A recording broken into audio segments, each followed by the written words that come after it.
Денеска во Штип се одбележа Денот на македонскиот литературен јазик, 5 мај, и 100 годишнината од раѓањето на Блаже Коневски, еден од кодификаторите на современиот македонски јазик и книжевност. Тој се грижел за македонскиот јазик уште многу одамна, кога тој бил оспоруван од многумина. Неговата порака е пренесена од генерации назад. Наша цел е ние да ја продолжиме пораката и да го негуваме нашиот македонски литературен јазик. Ние како филолошки факултет се обидуваме тоа да го достојно направиме.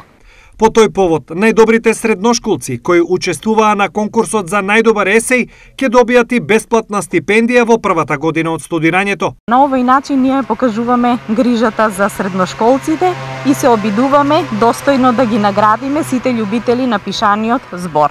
На одбележувањето на 5 мај, Денот на македонскиот јазик и книжевност, беше пренесена следнава порака. Ако ние не се интересираме да го негуваме, а тоа е седмата сила, тоа се новинарите, тоа се учениците за кои пред малку зборував, тоа се студентите, а преку нив и сите граѓани во Штип и во државава, само тогаш ќе потврдиме дека македонскиот јазик навистина се негува. На денешната манифестација присуствуваше и градоначалникот на општина Штип, Сашко Николов. Ние како општина и јас како градоначалник ја продолжуваме соработката со Универзитетот Гоце Делчев по Штип.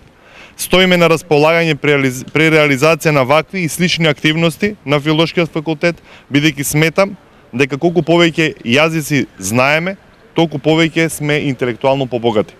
5 мај е прогласен за Ден на македонскиот јазик на 130-та седница на владата, одржана на 16 април 2019 година, а во чест на 5 мај 1945 година, кога Народната влада на Народна република Македонија ја усвоила азбуката на македонскиот јазик како официјално писмо.